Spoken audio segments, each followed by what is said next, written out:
അയാളൊരു mission impossible ചെയ്യും, അയാളൊരു ടോപ്പ് ഗൺ മാവറിക്ക് ചെയ്യും, അതിനുശേഷം അയാൾ ഡിഗ്ഗർ പോലൊരു സിനിമ ചെയ്യും. That is Tom Cruise. അയാൾക്ക് അയാളുടേത് മാത്രമായ ലോകമുണ്ട്, അയാളുടേത് മാത്രമായുള്ള ഫാൻ ബേസും ഉണ്ട്.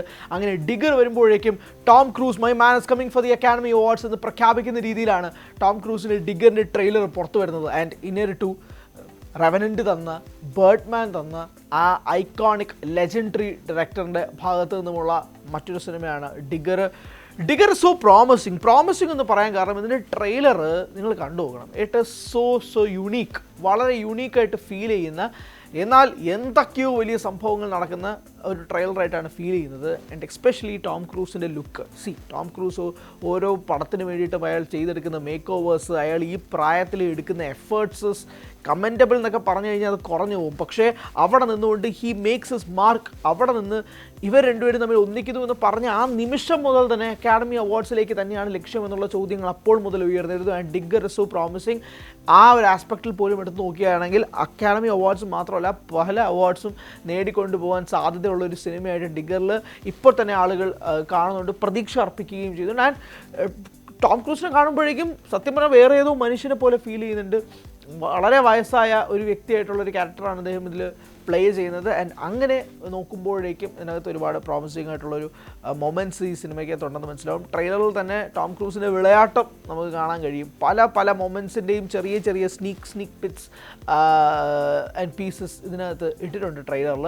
ആൻഡ് ട്രെയിലറിലില്ലാത്ത മൊമെൻറ്റ്സും ഈ സിനിമയിൽ ഒരുപാടുണ്ടാകുമെന്ന് നമ്മളെ ഞെട്ടിപ്പിക്കും എന്നാണ് വിശ്വസിക്കുന്നത്. കാരണം അത്രയധികം പ്രതീക്ഷയോടുകൂടിയാണ് ഈ സിനിമയിൽ വരുന്നത്. പക്ഷേ ഞാൻ ഇതിനകത്ത് വളരെ പ്രധാനപ്പെട്ട വേറൊരു ക്യാരക്ടറിനെ കാണുമ്പോഴാണ് ഇയാൾക്ക് ഫഹദ് ഫാസിലിൻ്റെ ഒരു ലുക്ക് ഉണ്ടല്ലോ എന്ന് തോന്നിപ്പോയത്.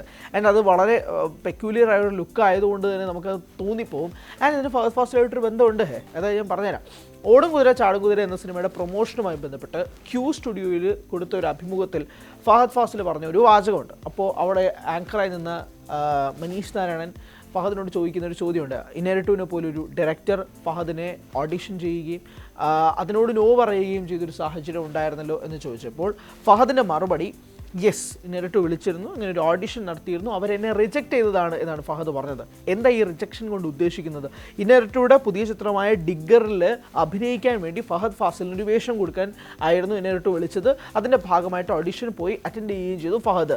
പക്ഷേ റിജക്ഷൻ എന്ന് പറഞ്ഞതിന് ശേഷം ഫഹദ് തന്നെ അത് തിരുത്തി പറയുന്നത് എന്താണെന്ന് വെച്ചാൽ അത് റിജക്ഷൻ ആയിട്ടല്ല പറഞ്ഞത്, അവർ ക്യാരക്ടറിന് റെഡിയാണ്. പക്ഷേ ഒരു കൺസേൺ ഇന്നേരട്ടുവിനുണ്ടായിരുന്നത് ഈ കഥാപാത്രത്തിൻ്റെ ആക്സൻറ്റുമായി ബന്ധപ്പെട്ടാണ്. ആ ആക്സൻറ്റ് ഫഹദിന് വഴങ്ങുന്ന ഒരു ആക്സൻ്റ് അല്ല.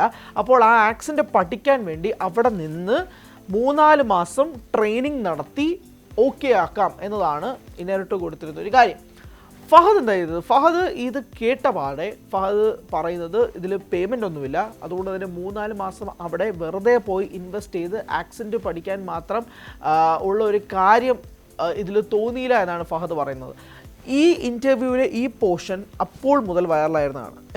അപ്പോൾ മുതൽ തന്നെ ഫഹദിനെ അനുകൂലിച്ചും പ്രതികൂലിച്ചും രണ്ട് ഭാഗത്തു നിന്നും വിമർശനങ്ങൾ വരുന്നിരുന്നു. അതോടൊപ്പം തന്നെ അനുകൂലമായിട്ട് രീതിയിലും ആളുകൾ കമൻറ്റ് ചെയ്യുകയും ചെയ്തു. എന്താ കാര്യം?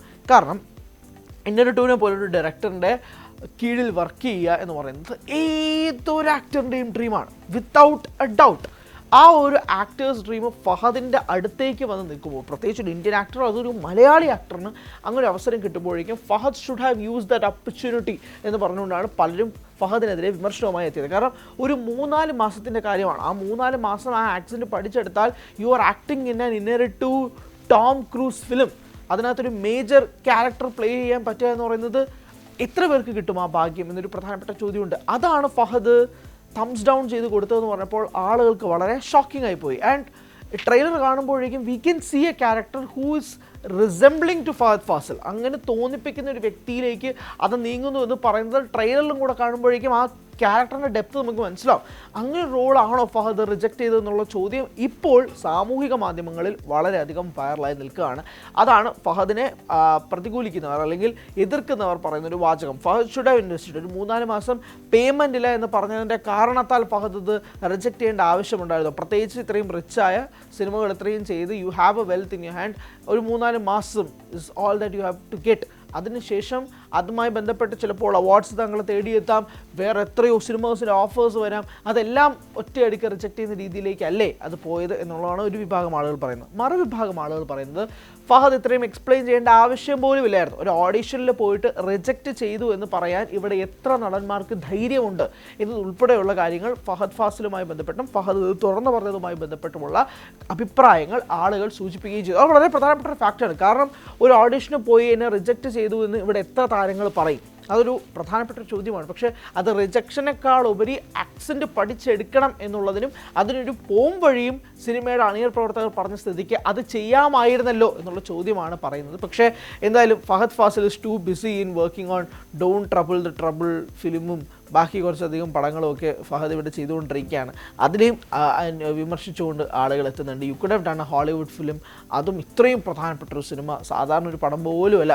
അവിടെ പോയി ഇപ്പോൾ റൂസോ ബ്രദേഴ്സിൻ്റെ പടത്തിൽ ധനുഷ് അഭിനയിച്ചതുപോലെ, ഐ മീൻ ദ ഗ്രേ മാനിൽ അങ്ങനെ പോയതുപോലെ ഇവിടെ ഒരു മലയാളി താരത്തിന് ഇത്രയും പ്രധാനപ്പെട്ട ഒരു സിനിമ കിട്ടുമ്പോൾ you should have made use of that opportunity എന്ന് ഫഹദിനോട് പറയുന്ന രീതിയിലുമുണ്ട്. അങ്ങനെ പെട്ടെന്ന് ട്രെയിലർ സ്ട്രൈക്ക് ചെയ്തപ്പോഴാണ് ഫഹദിൻ്റെ ഈ ഇൻ്റർവ്യൂവും കാര്യങ്ങളും ഈ ക്യാരക്ടറിനെ കാണുമ്പോഴേക്കും അങ്ങനെ ഒരു സാഹചര്യത്തിലേക്കൊക്കെ തോന്നിയത്. എന്തായാലും ഡിഗറിനെ സംബന്ധിച്ചിടത്തോളം ഒരുപാട് എക്സ്പെക്റ്റേഷൻസിൽ നിൽക്കുകയാണ്. എസ്പെഷ്യലി അക്കാഡമി അവാർഡ്സ് ഒക്കെ ഗ്രാബ് ചെയ്യുമോ എന്നുള്ള തരത്തിലുള്ള ചോദ്യങ്ങളൊക്കെ ഒരുപാട് നിൽക്കുന്നതിനേക്കാൾ ഉപരി Tom Cruise is a person who can fit into any role എന്ന തരത്തിൽ വീണ്ടും തോന്നിപ്പിക്കുന്ന ഒരു മാസ് കമേഴ്ഷ്യൽ പക്ക സ്റ്റണ്ട് പരിപാടി മാത്രമല്ലാതെ he can do any kind of roles. Is a versatile actor എന്ന് വീണ്ടും വീണ്ടും വീണ്ടും നമ്മളെ തോന്നിപ്പിക്കുന്ന തരത്തിൽ his dedication, his hard work, his efforts for a role, ഇതെല്ലാം വളരെയധികം എന്താ പറയുക ഒരു ഫിലിം ബഫ് അല്ലെങ്കിൽ ഒരു ഫിലിം ലവർ എന്ന രീതിയിൽ ഒരുപാട് എക്സൈറ്റ്മെൻറ്റ് ഉണ്ടാക്കുന്ന ഒരു ഫാക്ടറും കൂടിയാണ്.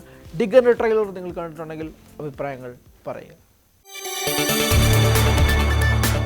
കൂടുതൽ വാർത്തകൾക്ക് News 18 Keralam YouTube channel subscribe ചെയ്യുക.